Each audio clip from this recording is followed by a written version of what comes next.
Olá, sejam muito bem-vindos a este primeiro resumo semanal de 2023.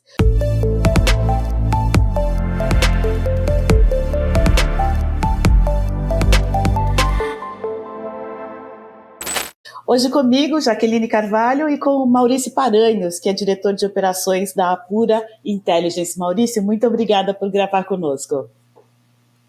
Eu que agradeço, Jaqueline. Obrigado pela oportunidade de estar aqui mais uma vez com vocês e com esse grande público aí do Cybertech Brasil. Bacana. Como vocês todos já sabem, no resumo semanal nós contamos com a experiência dos especialistas convidados para comentar as notícias de maior audiência na semana.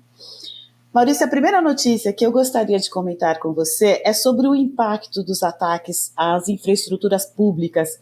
Aí falamos de água, esgoto, gás, energia elétrica, telefonia. Há vários registros de ocorrência desses incidentes ao redor do mundo. E as tensões políticas globais indicam que a trégua está longe de acontecer.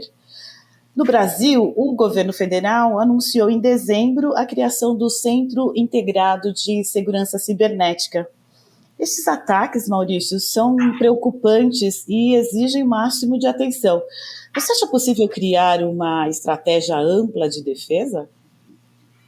Olha, Jaqueline, essa questão dos ataques às infraestruturas críticas é algo bastante antigo, né, que vem acontecendo, mas obviamente nos últimos anos tem se intensificado, né? Eu lembro que lá na Apura a gente, já em 2014, né, 2016, na época dos grandes eventos no Brasil, a gente já tinha alguns contratos que tinham essa grande preocupação, né? Então a gente já monitorava ataques às principais infraestruturas críticas do país, né? Porque era essencial saber se durante um grande evento que a gente estava realizando, né, onde a imagem do Brasil estava totalmente focada para o mundo inteiro, se a gente teria um grande ataque cibernético a qualquer uma das infraestruturas, né? Seja ela uma paralisação, por exemplo, do serviço de energia, paralisação do serviço de água, né? Uma grande paralisação, por exemplo, do setor aeroportuário. Então, isso sempre foi muito relevante, né, uma preocupação muito grande, e os governos têm essa preocupação como um todo, mas, obviamente, nos últimos anos isso se intensificou. A gente pode ver vários casos, por exemplo, de ataques cibernéticos que aconteceram a infraestruturas críticas durante a guerra da Rússia contra a Ucrânia, né? Então, passou-se a ser também uma estratégia de país, você paralisar o fornecimento de uma determinada infraestrutura crítica para aquele país, para até trazer um medo para a população, né, e utilizar a sua força no momento de um ataque nessa magnitude também, né? Seja um ataque físico, né, para uma paralisação de um serviço, de repente numa usina de geração de energia, por exemplo, ou até um ataque cibernético que pode realizar a mesma paralisação, né? E as coisas hoje estão cada vez mais integradas, né? O ambiente de tecnologia, né, o de IT, com o ambiente de tecnologia operacional do OT, com os IoTs também, né, com a internet das coisas. Então, está todo mundo integrado cada vez mais. Quando você aumenta o nível de conectividade e de integração de soluções, principalmente soluções bem complexas e diferentes uma das outras, você acaba aumentando o seu nível de ameaça, né, a sua suscetibilidade para a exploração de novas vulnerabilidades, então acaba ficando um pouco mais vulnerável, né, a ter algum dano, né, com a exploração de alguma ameaça cibernética em cima do seu ambiente, né? Então, os governos têm se estruturado, têm se preparado, têm unido forças aí com a academia, com iniciativa privada para tentar melhorar essas questões aí. É bem interessante você tocar nesse assunto, Maurício, que um dos setores que mais me chama a atenção aqui no Brasil é o setor de energia elétrica. E eles criaram um marco regulatório especificamente para a cibersegurança nesse setor. Você acha que isso é um caminho, cada setor criar as suas regras e aí tentar segui-las de forma padronizada para evitar esses ataques? Olha, não sei se necessariamente precisa cada setor ter, né, uma organização que vai gerir essas questões de segurança cibernética daquele setor, mas, obviamente, quando você tem uma troca de informações entre o seu setor, facilita bastante, né? Exemplo, a Febraban aqui no Brasil faz isso de uma forma bastante positiva, trocando informações entre empresas do mesmo segmento, né? Que se na área de negócio eles são concorrentes, na área de cibersegurança eles estão trabalhando em conjunto, trocando informações para melhorar o cenário de segurança cibernética para todas as empresas, né? Bacana. A outra notícia, Maurício, é sobre a expectativa ou a iminência de um novo episódio semelhante ao WannaCry. Algumas estatísticas indicam que as maiores e mais impactantes epidemias cibernéticas ocorreram a cada 6 ou 7 anos. E considerando o WannaCry como um marco, este ano nós teríamos um novo incidente de grandes proporções. O que a gente aprendeu com o WannaCry que pode servir de base para um eventual grande ataque global? Acho que o WannaCry foi muito relevante quando ele aconteceu, porque chamou a atenção de todo mundo, né? Provavelmente tenha sido o primeiro grande ataque de ransomware em larga escala, onde afetou a população em praticamente todos os países do mundo. Mas os ataques de ransomware vêm se intensificando a cada ano, novos grupos vêm surgindo, novas técnicas sendo aplicadas e muitas vezes, né, existe atuação das forças da lei dos países e inclusive de forma integrada muitas das vezes. Então, alguns desses grupos acabam sendo extintos pela prisão dos seus líderes, né? Então, a Interpol trabalhando em conjunto com a Polícia Federal aqui no Brasil, com o FBI, com outras polícias relevantes a nível global, acabam prendendo algumas dessas quadrilhas, mas outras surgem, né? Ou com membros que faziam parte dessas quadrilhas que acabam acabando, ou novas pessoas com conhecimento avançado e a falta de ética aí acabam assumindo essa lacuna, esse gap e implementando novos ataques, né? Então, infelizmente, o assunto de ransomware, apesar de ter ficado bastante em voga lá com o surgimento do WannaCry, é algo que vem acontecendo todos os anos e, infelizmente, a gente não tem um cenário muito positivo, né? Assim, o que a gente vê acontecendo é o combate, o fim de alguns grupos, mas, infelizmente, o surgimento de outros grupos, aproveitando essas lacunas aí com esses gaps, tá? Ou seja, é possível realmente que a gente tenha um ataque de proporções globais esse ano?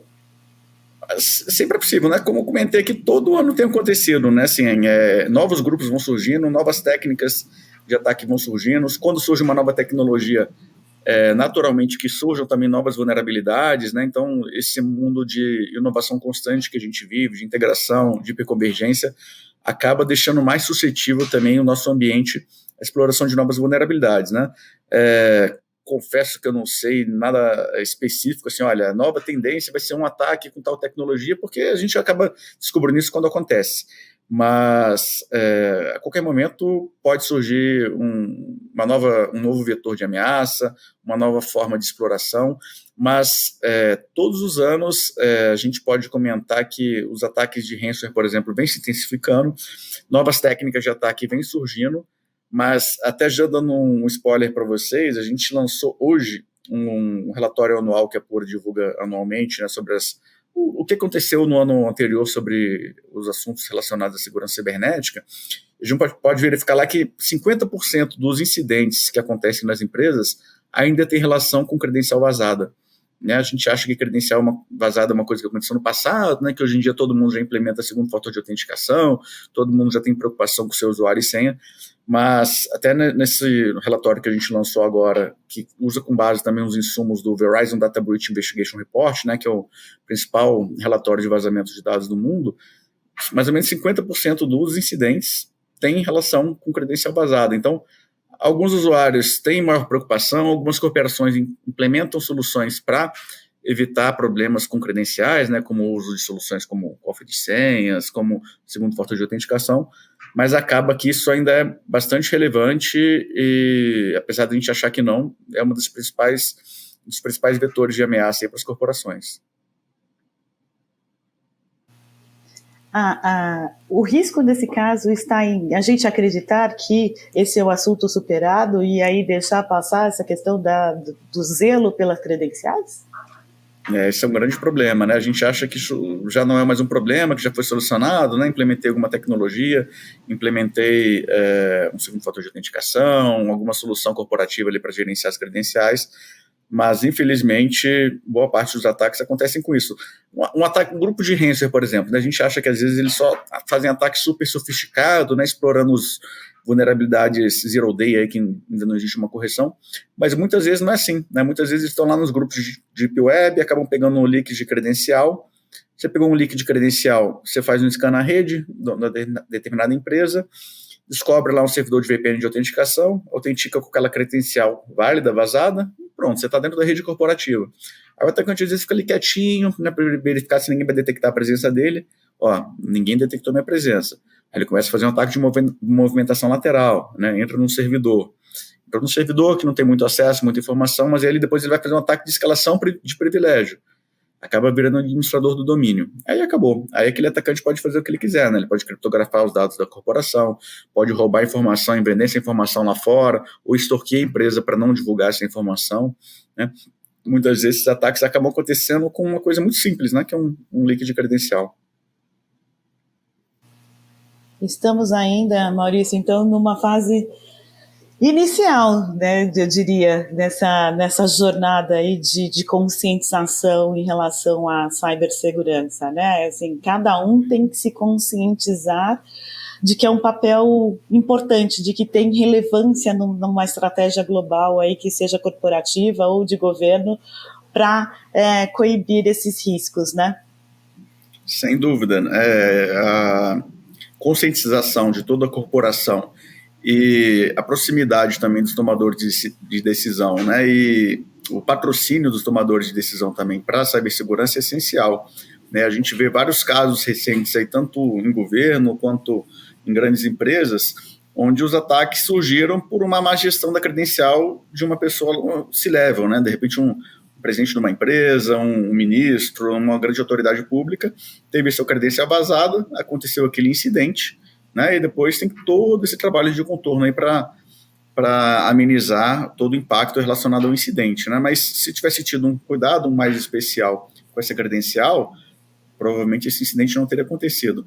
Então, o board, o C-level das empresas precisam comprar a ideia da segurança cibernética, ajudar a disseminar essa cultura na organização e implementar soluções, processos, soluções, tecnologias que ajudem a aumentar o nível de segurança das corporações e a detectar incidentes quando eles acontecerem também, né? Então, tão importante quanto você proteger as corporações é detectar rapidamente esses incidentes para reagir da forma mais rápida possível. A próxima reportagem que a gente vai comentar, Maurício, é sobre o aumento das atividades do malware TrueBot. Desde agosto, a equipe de especialistas do Cisco Talos vem observando um aumento dessas infecções causadas por esse malware, e que também é conhecido como Silence Downloader. Uhum. E o que você acha que mais preocupa, ou qual é o ponto de atenção aí nesse caso do TrueBot? Pois é, o TrueBot, né, especificamente falando desse assunto, né, até a matéria publicada recentemente, a gente verificou que o próprio malware vai utilizando a exploração de vulnerabilidades distintas para execução, né? No mês de agosto, por exemplo, eles exploravam uma vulnerabilidade que era recente na época, de execução remota de código no auditor Netwrix, né? Já em outubro, ele mudou a forma de execução, o número maior de infecções acabou utilizando o Raspberry Robin, que é um malware que também, recentemente, ele estava sendo espalhado na época por drives de USB. Então, eles vão alterando o vetor de entrega do malware, porque as empresas acabam se protegendo contra a forma de infecção, né? Assim, eles começam uma campanha num determinado modus operandi. As empresas de inteligência, as empresas de segurança acabam detectando isso e protegendo o seu ambiente, né? Assim, implementando vacinas nas suas soluções de proteção, tentando identificar IOCs, aí, indicadores de comprometimento, para que você consiga bloquear a entrada daquele vetor no seu ambiente. Então, eles acabam mudando a forma de atuação, né? Da mesma forma que eu comentei anteriormente, os grupos, às vezes, se silenciam por determinado período, vem um outro grupo de ransomware, aproveita aquele gap, aquele gargalo e começa a implementar novas técnicas de expansão de novos malwares, de novos ataques cibernéticos, de furto de informação, de criptografia das informações corporativas, de roubo de informação para venda, isso lá na Deep Web, na Dark Web, né, ou para mesmo pedir um resgate sobre aquela informação. Então, é o gato correndo atrás do rato ali, né? A gente precisa proteger de um lado, e aí, de repente, o outro lado fica um pouquinho mais vulnerável, a gente fecha o outro lado também, então está sempre monitorando, tentando identificar essas questões o mais rápido possível. Bacana. Maurício, esse é um período de balanço, né? A gente olha para o retrovisor e vê o que aconteceu, olha para frente e tenta projetar o que vem por aí. E a diretora de estratégia da Cisco escreveu um artigo listando as 4 grandes tendências. A Liz Cettoni disse que a primeira delas é uma nova dimensão da superfície de ataque. O que você indicaria como um importante cuidado? Você mesmo já mencionou, olha, a gente só vem crescendo os processos digitais, né? Ou seja, esse é uma verdade, essa é uma verdade. O que a gente pode fazer para minimizar isso, para reduzir essa superfície de ataque que a Liz Cettoni indicou? Pois é bastante interessante esse artigo, né? Quando a gente fala de tendência, né? A gente analisa o passado para tentar prever o futuro, né? O que vai acontecer, mas concordo em grande parte com o que o artigo tem dito realmente, né? Porque aquilo que a gente comentou, né? Nessas novas dimensões, com novas superfícies de ataque, acaba envolvendo o quê? As empresas hoje têm cada vez mais APIs, né? Conectadas em vários sistemas corporativos, integrando informações. Então, praticamente todo mundo está na nuvem, né? A nuvem é uma realidade, as empresas reduzem custo, ganham otimização, tem ganho de escala, tem ganho de produtividade, tem facilidade de integração, facilidade de subir um novo ambiente. A gente tem as integrações entre o ambiente industrial lá de OT, com o IoT, com o próprio ambiente de tecnologia. Então, os ambientes são cada vez mais complexos, acabam permitindo a identificação de novas vulnerabilidades, novas brechas de exploração, e a gente precisa gerir isso de uma forma mais eficiente possível, né? Assim, a gente precisa pensar efetivamente no negócio, né? Sem negócio não existe empresa, mas muitas vezes também sem segurança o negócio pode não existir, né? Você pode acabar matando o negócio por uma falha de segurança, inviabilizando o crescimento da empresa, ou às vezes até destruindo a imagem da empresa a ponto que o negócio não vai mais existir, né? Então, a segurança tem que ser ali como um meio de viabilidade do negócio, né? A gente não tem que pensar como segurança aquele cara chato que vai falar não para tudo que eu pedi, vai inviabilizar que eu desenvolva novos produtos, que eu lance novos produtos no mercado, que eu esteja à frente da minha concorrência, né? Que eu tenha uma visão inovadora, que eu consiga atender plenamente o meu cliente. Não. A segurança tem que vir como um meio de viabilizar tudo isso, né? Então, negócio e segurança tem que estar sempre falando, tem que trabalhando de forma integrada e pensar em soluções que como que eu vou viabilizar que a minha empresa cresça, que a minha empresa atinja as suas metas, que atinja os seus resultados previstos, né? Que esteja sempre inovando, trazendo novas tendências para o mercado, né? Satisfazendo o meu cliente final, mas de forma segura, né? Porque eu não sofra um determinado ataque, que minha empresa pare, que a imagem da minha empresa vá lá para o buraco e o meu cliente final acaba não confiando mais na minha empresa. Então, negócio e segurança, na minha visão, tem que se falar cada vez mais e trabalhar de forma conjunta com um objetivo único comum, né? Que é o crescimento da corporação, dinheiro no bolso dos acionistas, um ambiente de negócios interessante tanto para o cliente quanto para a empresa como um todo, para os seus funcionários, né? Então, todo mundo trabalhando com uma visão única, um foco único, que é viabilizar um crescimento sustentável da corporação com a segurança adequada necessária para o negócio funcionar. Ótima mensagem, Maurício. E para a gente concluir, é impossível não falarmos do grande ataque da semana que aconteceu às plataformas do Twitter. Quais devem ser as consequências desse ataque, Maurício? Olha, o que a gente pode falar são informações, né, públicas que a gente identifica ou, eventualmente, alguma informação que a gente vê em algum fórum mais específico ali de cibersegurança, né? Mas é muito provável que tenha tido um vazamento ali de mais ou menos 400 milhões de e-mails, né? Isso é um grau de felicidade muito grande para os atacantes de phishing, né? Então, eles vão espalhar phishing adoidado utilizando essa base aí de provavelmente mais de 400 milhões de e-mails, né? E outras técnicas podem ser utilizadas com essa informação também, né? Uma tentativa de account takeover aí, tentando identificar usuário e senha, né, de acesso a essas plataformas, tentar quebrar senha de acesso ao Twitter, por exemplo. Então, várias ações de atacantes aí podem surgir baseado nessa informação, né? Então, é um dos motivos que toda corporação, não só o Twitter, mas toda empresa precisa ter preocupação também com a sua informação corporativa, né? Porque um leak como esse que aconteceu no Twitter pode trazer danos sérios à imagem da empresa, né? Muitas vezes os clientes daquela empresa acabam perdendo um pouco da confiança quando acontecem esses vazamentos. Podem acontecer, como eu comentei aqui, tentativas de quebra de senha dessas contas para acesso à plataforma, né, principalmente as contas que não têm segundo fator de autenticação implementado, que têm uma senha de fácil dedução, provavelmente estão bastante suscetíveis a leak de credencial também. E você fazendo um leak de credencial de uma conta no Twitter, por exemplo, você pode fazer um dano à imagem, aquela conta corporativa ou a conta daquela pessoa, né? Então, é um problema bastante sério. Infelizmente acontece não só com o Twitter, né, mas toda empresa, grande empresa, está suscetível a ter um incidente. O que as empresas precisam fazer é investir em soluções de proteção, né, as mais convencionais, como Firewall, antivírus, WAF, etc., né, soluções que vão tentar evitar novos ataques à sua corporação e focar também em soluções de detecção, porque, infelizmente, não existe solução 100% segura, né? Quando comecei a trabalhar com tecnologia lá em 96, assim, nos meus primeiros acessos à internet, era muito mais difícil ter um ataque porque os ambientes estavam isolados, né? Antes de eu ter internet, meu computador estava em casa totalmente offline. Para alguém conseguir acesso à informação do meu computador, tinha que ter acesso físico.